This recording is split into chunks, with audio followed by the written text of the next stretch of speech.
नमस्कार।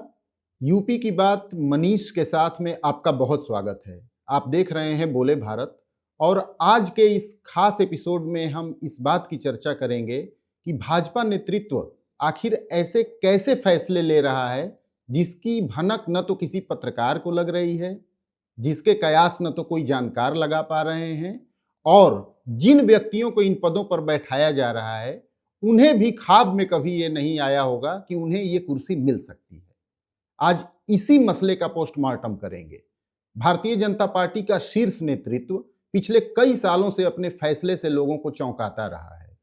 खासकर नरेंद्र मोदी और अमित शाह की रिजीम में कई राज्यों के मुख्यमंत्रियों का जब ऐलान किया गया तो किसी को न तो इसकी भनक लगी और न ही कोई ये कयास लगा पाया कि अमुक व्यक्ति सीएम पद की रेस में हो सकता है। मध्य प्रदेश के सीएम मोहन यादव, राजस्थान के सीएम भजन लाल शर्मा, ये दो ऐसे नाम सामने आए जिसके बारे में किसी को भी कोई आइडिया नहीं था। पर्यवेक्षक के तौर पर जयपुर पहुंचे राजनाथ सिंह ने जब वसुंधरा राजे को भजन लाल शर्मा की पर्ची दी तो वो भी भौचक्की रह गईं। लेकिन हुआ वही जो राम रचि राखा। इससे पहले के भी कई उदाहरण दिए जा सकते हैं जब भाजपा के शीर्ष नेतृत्व के फैसलों ने लोगों के कयासों को ध्वस्त कर दिया। लोगों के कयासों की ही क्यों बात करें, जिन्हें पदों पर बैठाया गया उन्होंने तो इसका ख्वाब भी नहीं देखा होगा कि इतनी जल्दी उन्हें ये कुर्सी मिल जाएगी। भाजपा के राष्ट्रीय अध्यक्ष के पद पर बैठाए गए नितिन नवीन का चुनाव या उन्हें मनोनीत करना भी इसी कड़ी के अगले अध्याय का हिस्सा है। ये तो नितिन नवीन भी नहीं जानते होंगे कि उन्हें एकाएक नरेंद्र मोदी और अमित शाह से भी ऊंची कुर्सी हासिल हो जाएगी।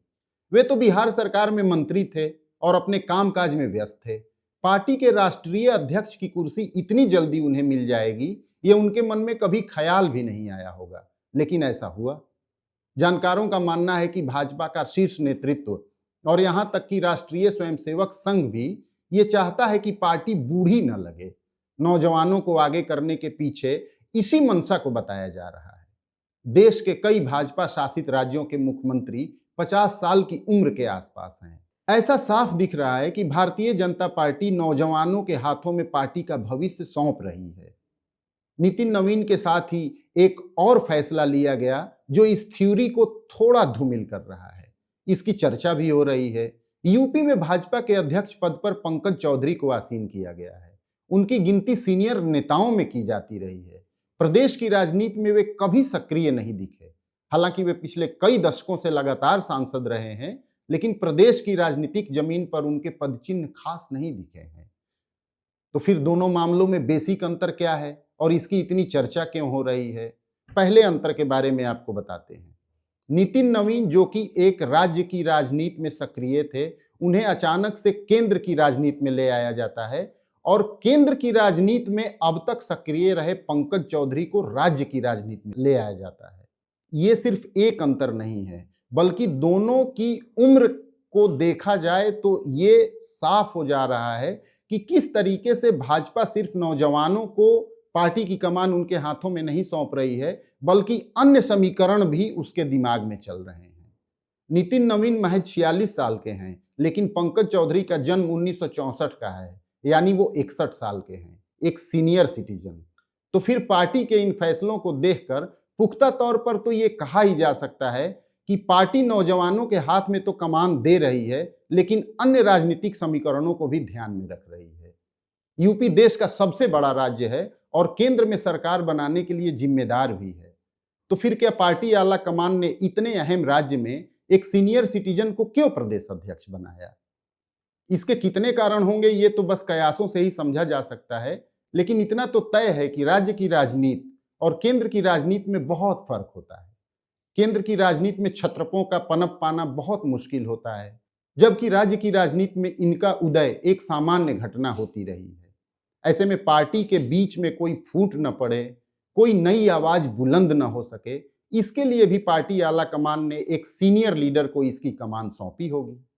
दूसरी तरफ ये भी कहा जा रहा है कि यूपी भाजपा में जो थोड़ी बहुत गुटबंदी होगी, उसे भी पंकज चौधरी को कुर्सी पर बैठाकर न्यूट्रलाइज कर दिया गया है। जिस दिन से भूपेंद्र चौधरी का कार्यकाल खत्म हुआ, उसी दिन से इस बात के कयास लगाए जा रहे थे कि किसी ओबीसी को ही प्रदेश अध्यक्ष बनाया जाएगा।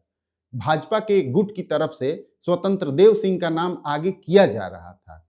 वे ओबीसी समुदाय से हैं, हालांकि उनका पूरा नाम स्वतंत्र देव सिंह पटेल है। चर्चा तो केशव प्रसाद मौर्य के प्रदेश अध्यक्ष बनने की भी चल पड़ी थी। ऐसे में इन सभी चर्चाओं को दरकिनार करते हुए, सभी नामों को दरकिनार करते हुए भाजपा आला कमान ने पंकज चौधरी को दिल्ली से लखनऊ शिफ्ट कर दिया और सबके सामने एक नया नाम पेश कर दिया। यानी ओबीसी को कुर्सी भी मिली और किसी तरह का विवाद भी पैदा नहीं हो सका।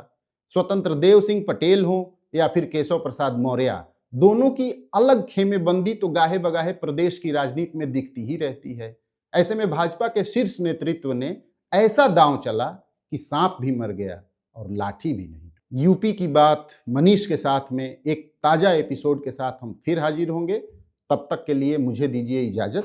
नमस्कार।